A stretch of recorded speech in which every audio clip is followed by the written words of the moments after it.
ముందుగా మేషరాశి.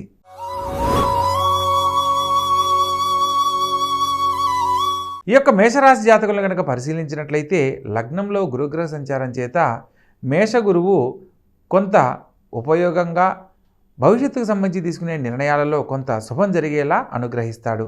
ప్రత్యేకించి పంచమ స్థానంలో చంద్రగ్రహ సంచారం జరుగుతున్న కారణంగా సంతాన భాగ్యం కోసం ఎప్పటి నుంచో ఎదురు చూస్తున్న దంపతులకు సంతానానికి సంబంధించిన శుభవార్తలు వింటారు.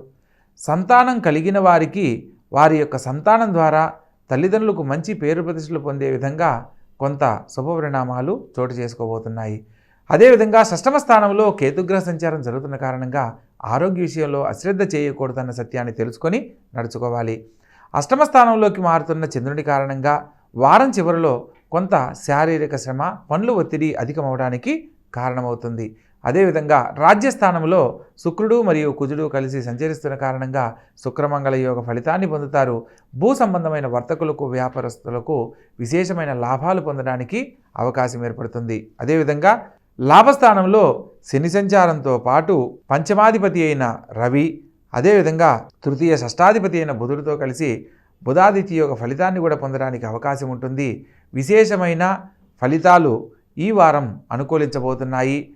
వాళ్ళు ఎంచుకున్న వృత్తిరీత్యా, ఉద్యోగరీత్యా ఉన్నతమైన జీవితాన్ని పొందడానికి ఇది అనుకూలమైన సమయంగా తెలియజేయడం జరుగుతుంది. వ్యయ స్థానంలో రాహుగ్రహ సంచారం చేత దైవ చింతనకు దగ్గరపడడం చేత చేయబోతున్న పనుల్లో ఆటంకాలు తొలగిపోయి ఉన్నతమైన జీవితంలో స్థిరపడడానికి అవకాశాలు ఏర్పడతాయి.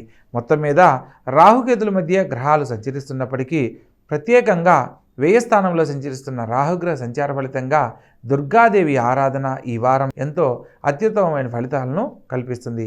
కాబట్టి తప్పనిసరిగా దుర్గాదేవి ఆరాధన చేయండి, ఆనందకరమైన జీవితంలో జీవించండి.